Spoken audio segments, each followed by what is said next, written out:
त्यांना खरं तर 2 दिवसापूर्वी आंदोलन करावं लागलं होतं. आंदोलनाची तर तुम्ही सोलापुरात कायम ठेवलेली होती. आज जल्लोष करताय, काय नेमकं भूमिका? आज या ठिकाणी इथं समस्त विद्यार्थी एकतेचा, युवा एकतेचा विजय झालेला आहे. या भाजपचा मस्तवालपणा इथल्या जनजेड क्रांतीनं, युवा क्रांतीनं या ठिकाणी उतरवलेला आहे. हे प्रकर्षाने या ठिकाणी मला नमूद करावं असं वाटतं. भारतामध्ये आज जी ही पहिली मुहूर्तमेढ रोवली गेली आहे धर्मेंद्र प्रधानाच्या राजीनाम्याने, हा महत्वाचा मुद्दा आहे. इथली तरुणाई ही बीजेपीच्या विरोधात आहे, त्यांच्या मानसिकतेच्या विरोधात आहे. जे सरकार विद्यार्थ्यांच्या विरोधात काम करतं, विद्यार्थी हिताच्या विरोधात काम करतं, मानवतेच्या विरोधात काम करतं, त्यांना ही बसलेली पहिली चपराक आहे.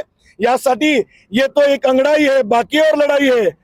धर्मेंद्र प्रधान तो जाकी है, नरेंद्र मोदी बाकी है. अशा पद्धतीच्या वल्गना देत या ठिकाणी आज फटाके फोडून आज जल्लोष साजरा करण्यात आला.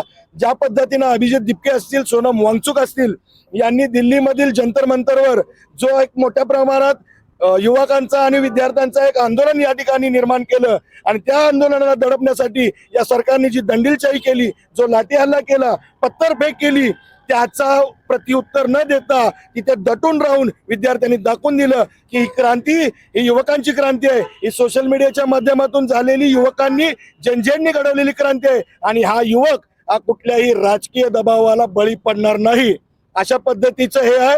त्यासाठी पुन्हा एकदा घोषणा देतो, अरे धर्मेंद्र प्रधान तो जाकी है.